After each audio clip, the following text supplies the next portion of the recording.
আসসালামু আলাইকুম, welcome to Rajib IT house. আমরা শিখছি Microsoft Office Word complete class Bangla tutorial. ধারাবাহিক ক্লাসগুলোর দ্বিতীয় পর্বের আজকের এই ভিডিও টিউটোরিয়াল থেকে আমরা শিখব মাইক্রোসফট ওয়ার্ড ডকুমেন্ট ফাইলটি কিভাবে সেভ করা যায়। অর্থাৎ আমাদের কম্পিউটারে মাইক্রোসফট ওয়ার্ডে কাজ করার পর ফাইলটি যদি আমরা সেভ না করে রাখি তাহলে ফাইলটি পরবর্তীতে আমরা খুঁজে পাবো না, অর্থাৎ আমাদের এই ফাইলটি রেকর্ডে থাকবে না। তো যাই হোক, আমাদের ফাইলটি আমাদের কম্পিউটারে কিভাবে সংরক্ষণ করা যায় এবং এর শর্টকাট কিভাবে ইউজ করব সে সম্পর্কে আজকে আমরা বিস্তারিত শিখব। প্রথমে ওয়ার্ড ফাইলটি আমি ওপেন করে নিচ্ছি। আমরা যখন ওয়ার্ড ফাইলটি ওপেন করব তখন একটি ডকুমেন্ট স্বয়ংক্রিয়ভাবে তৈরি হয়ে যাবে, যেটা আমাদের কম্পিউটার ক্যাশ ফাইলে এটা সেভ হয়ে থাকবে। তো যাই হোক, গত ভিডিওতে আমি মাইক্রোসফট অফিস ওয়ার্ডের স্টার্টআপ অর্থাৎ এমএস ওয়ার্ডটি কীভাবে ওপেন করা যায় এবং কতভাবে ওপেন করা যায় সে সম্পর্কে বিস্তারিত দেখিয়েছি এবং মাইক্রোসফট ওয়ার্ডের first interface, working area, overall সব কিছু সম্পর্কে একটি বেসিক ধারণা দেওয়ার চেষ্টা করেছি। ডিয়ার ভিউয়ার্স, আশা করছি আপনারা গত ভিডিওটি সম্পর্কে বেশ কিছু পয়েন্ট শিখতে পেরেছেন এবং যারা গত ভিডিওটি মিস করেছেন তাদের জন্য আমি আমার ভিডিও ডেস্ক আই বাটনে এটা দিয়ে দিয়েছি, আপনারা এখান থেকে ক্লিক করে দেখে নেবেন। বলে রাখি, যারা নতুন ইউজার বা কাজ শিখতেছেন তাদের ক্ষেত্রে বলবো আপনারা ভিডিওটি টেনে না দেখে অবশ্যই পুরো ভিডিওটি দেখবেন, এবং যারা আমরা এমএস ওয়ার্ডে কাজ জানি সেক্ষেত্রে স্কিপ করলে সমস্যা নেই, বাট যারা নতুন ইউজার অবশ্যই টেনে ভিডিওটি দেখবেন না, আপনাদের কাছে রিকোয়েস্ট। এবং আরেকটি রিকোয়েস্ট করব, সেটা হচ্ছে আপনারা যদি আমার চ্যানেলে নতুন ভিউয়ার্স হয়ে থাকেন অবশ্যই আমার চ্যানেলটি সাবস্ক্রাইব করে দিবেন এবং ভিডিও সম্পর্কে যে কোনো ধরনের প্রশ্ন মন্তব্য থাকলে অবশ্যই কমেন্ট বক্সে সেটা লিখে আমাকে জানান, আমি চেষ্টা করব সেটার উত্তর দেওয়ার জন্য ইনশাআল্লাহ। তো যাই হোক, কথা বেশি না বলে আজকের ভিডিওটির টপিক হচ্ছে আমরা মাইক্রোসফট ওয়ার্ডে আমাদের কাজ করার পরে সেই ফাইলটা কীভাবে সেভ করব এবং সেটা কতভাবে সেভ করা যায় সে সম্পর্কে আমি আপনাদেরকে আজকে বিস্তারিত দেখাবো। গত ভিডিওতে আমি একটি পয়েন্ট মিস করে গিয়েছি, সেটা হচ্ছে জুম স্কেলটা। এখানে হচ্ছে জুম ইন এবং আউটের জন্য একটা স্কেলিং বার এখানে আছে। তো আমরা চাইলে এটা ম্যানুয়ালিও করতে পারবো। বাম পাশে জুম আউট এবং ডান পাশে হচ্ছে জুম ইন। মাঝখানে যে বারটা আছে এই বারটা আমরা মাউসে ক্লিক করে রেখেও এপাশ ওপাশ করতে পারি, অথবা আমরা চাইলে মাইনাস যে বাটনটা আছে অর্থাৎ জুম আউট করে এটাকে জুম আউট করতে পারি, অথবা প্লাস যে চিহ্নটি আছে এখানে রেখে মাউসে ক্লিক করলেও জুম ইন হয়ে যাবে।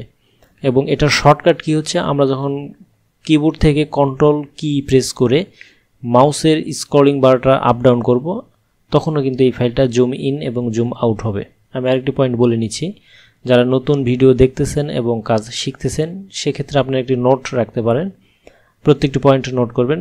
যখন কাজ করবেন নিয়মিত এবং কাজ ইজিলিভাবে ফ্রিকুয়েন্টলি যখন করবেন তখন দেখবেন যে এগুলো আপনার অটোতে একটা আয়ত্তে চলে আসে। যাই হোক, আমরা এখন আমাদের ওয়ার্কিং এরিয়াতে কিছু টেক্সট টাইপ করব, যেটা গত ভিডিওতে বলেছিলাম যে এখানে আমাদের একটা ওয়ার্কিং এরিয়া আছে এবং একটা মার্জিন এরিয়া আছে, এর বাইরে আমরা চাইলে লিখতে পারবো না। তো যাই হোক, গত ভিডিওটি যারা দেখছেন অবশ্যই বুঝতে পারতেছেন আমি কি বোঝাতে চাচ্ছি এখানে। যাই হোক, আমার চ্যানেলের যে ইন্ট্রোটা আছে আমি সেটা এখানে টাইপ করে নিচ্ছি, আপনারা আপনাদের মতো টেক্সট টাইপ করবেন।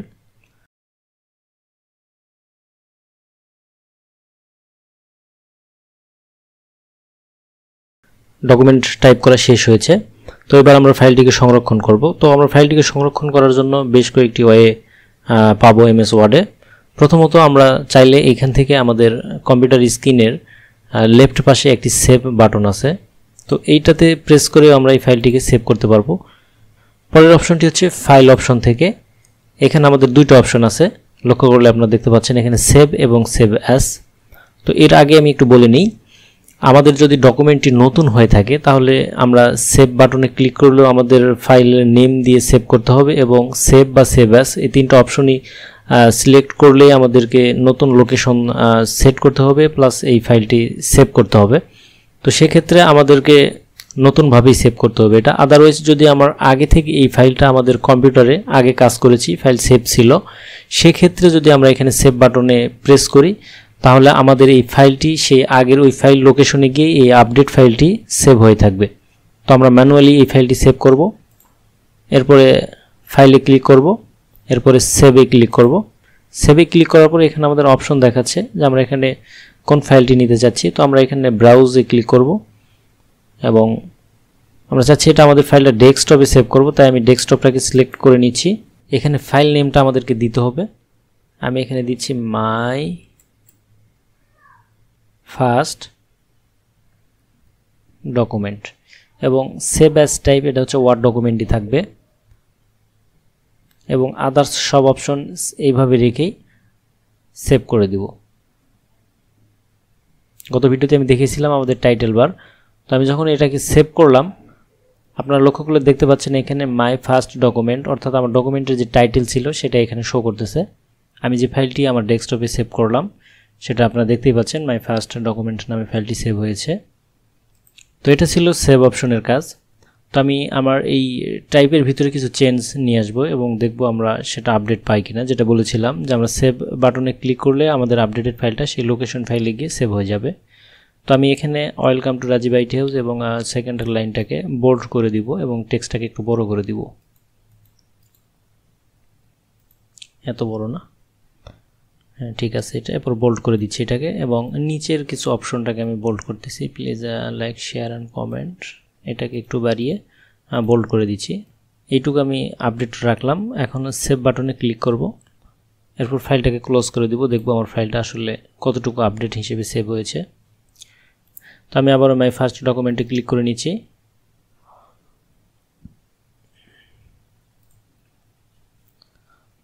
দেখতেই পাচ্ছি আমাদের আপডেটেড যে ফাইলটা ছিল, আমরা যেটুকু বোল্ড করেছি, লেখাটাকে বড় করেছি, সেটা সহ ফাইলটা সেভ হয়েছে।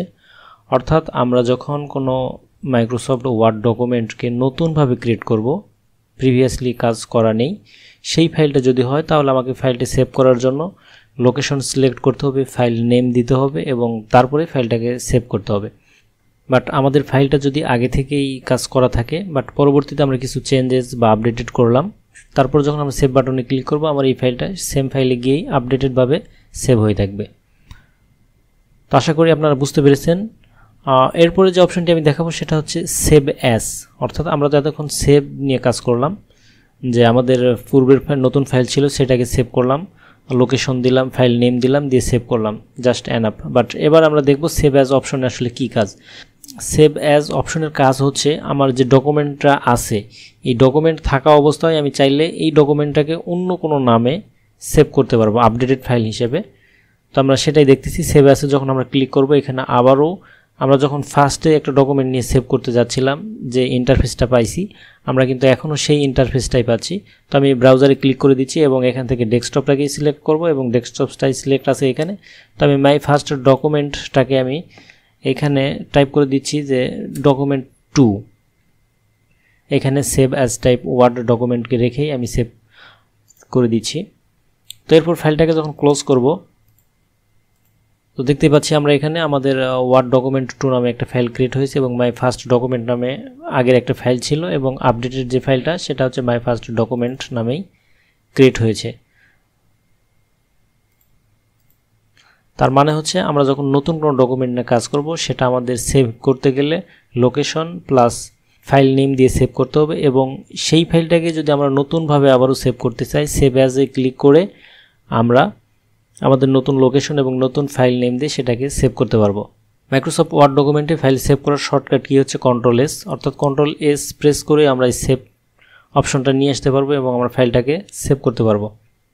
ডিয়ার ভিউয়ার্স, আজকের ভিডিও এই পর্যন্তই। আমি সেভ বাটন এবং মাইক্রোসফট ওয়ার্ড ডকুমেন্ট কীভাবে সেভ করতে হয় এবং কতভাবে সেভ করা যায় সে সম্পর্কে বিস্তারিত আলোচনা করলাম। আশা করছি আপনারা ভিডিওটি উপভোগ করেছেন এবং ভিডিও সম্পর্কে কোনো মতামত থাকলে কমেন্ট বক্সে জানিয়ে দিন এবং পরবর্তী ভিডিও আপনাদের সামনে খুব শীঘ্রই উপস্থাপন করব। সে পর্যন্ত আপনারা ভালো থাকুন, সুস্থ থাকুন এবং রাজীব আইটি হাউস চ্যানেলটির সাথেই থাকুন। ধন্যবাদ সবাইকে।